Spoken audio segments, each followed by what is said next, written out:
হাদির হত্যাকারীদেরকে পুলিশ এখনো গ্রেফতার করতে পারে নাই।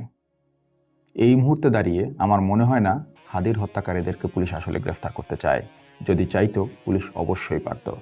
বাংলাদেশের পুলিশের ক্যাপাবিলিটি নাই, এটা আমি বিশ্বাস করি না। কারণ কিছুদিন আগে আপনাদের নিশ্চয়ই একটি ঘটনার কথা মনে আছে, যেখানে এক কাজের মেয়ে ঘরে ঢুকে গৃহকর্ত্রী এবং তার মেয়েকে খুন করে মাস্ক পরে পালিয়ে যায়। নাম না জানা পরিচয়হীন একটা ব্যক্তিকে পুলিশ ২৪ ঘন্টার মধ্যে খুঁজে বের করেছে।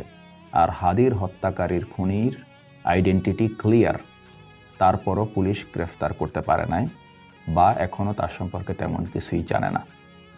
এর মানে হচ্ছে পুলিশের ক্যাপাবিলিটি নাই তা নয়, পুলিশের ক্যাপাবিলিটি আছে, কিন্তু পুলিশ সেই ক্যাপাবিলিটিটা হাদির হত্যাকারীদেরকে খোঁজার বিষয়ে ব্যয় করবে না। স্বৈরাচার হাসিনার পতনের পরে ডক্টর ইউনূসকে বাংলাদেশের মানুষ প্রধান উপদেষ্টা হিসাবে মেনে নিয়েছে। প্রধান উপদেষ্টা হিসাবে তার কিছু সফলতা আছে, কিন্তু অনেকগুলো ব্যর্থতা আছে।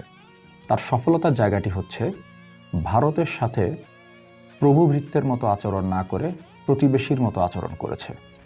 ভারতের সাথে মাথা উঁচু করে উনি কথা বলেছে বিভিন্ন জায়গায়, হুইচ ইজ অ্যাপ্রিসিয়েটেড। কিন্তু ওসমান হাদির হত্যাকারীদের খুঁজে বের করার বিষয়ে ওনার কোনো কিছু বলার নাই বা ওনার কোনো কিছু করার সাহস নাই। যদি সাহস না থাকে তাহলে সেটা স্পষ্ট ভাষায় বলে দিন এবং ক্ষমতা থেকে পদত্যাগ করে চলে যান। বাংলাদেশ সাহসী কাউকে খুঁজে নিবে। বাংলাদেশ এমন কাউকে তখন খুঁজে নিবে যে হাদি হত্যাকাণ্ডের বিচার করতে পারে এবং বিডিআর হত্যাকাণ্ডের বিচার করতে পারে। হাদির হত্যাটা আসলে প্ল্যান করা হয়েছে বাংলাদেশের সাধারণ মানুষকে একটি মেসেজ দেওয়ার জন্য।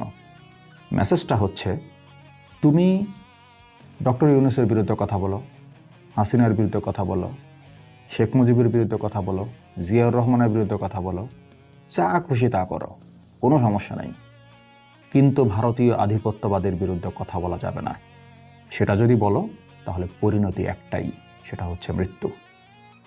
কিন্তু ভারতের হিসাব নিকাশের একটা জায়গায় ভুল আছে, সেটি হচ্ছে বাংলাদেশকে আন্ডারমাইন করা।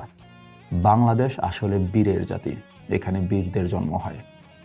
এক আবরারকে হত্যা করার কারণে হাজার হাজার লাখ লাখ আবরার তৈরি হয়ে তাদের চাকরানিকে জয় বাংলা করে দিয়েছে। ঠিক একইভাবে এক হাদিকে হত্যা করার কারণে আরও হাজার হাজার লক্ষ লক্ষ হাদির জন্ম হবে। তখন কিভাবে সামলাবেন আপনারা? বর্তমান বাংলাদেশের সকল সমস্যা সমাধান করার জন্য শেখ পরিবার বা জিয়া পরিবার থেকে 50-100 জন লোকের বাংলাদেশের প্রয়োজন নাই।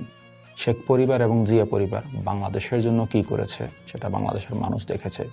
বাংলাদেশে ওরা কি দিয়েছে এবং তার বিনিময়ে বাংলাদেশ থেকে এক একজন কি নিয়েছে সেটা আমরা সবাই জানি। কিন্তু একটা বিষয় আমি নিশ্চিত, বাংলাদেশের সকল সমস্যা সমাধান করার জন্য এরকম 100 নয়, আরও 500 হাদি প্রয়োজন। যখন বাংলাদেশে 500-1000 হাদি তৈরি হবে, তখনই বাংলাদেশের সমস্যা সমাধান হবে এবং বাংলাদেশ প্রকৃত দাসত্ব থেকে মুক্তি পাবে। তা না হলে আপনি হয় শেখ পরিবারের দাস হবেন, নতুবা জিয়া পরিবারের দাস হবেন, আর এই দুজনকে দাস বানিয়ে রাখার জন্য ভারত মাতা তো আছেই।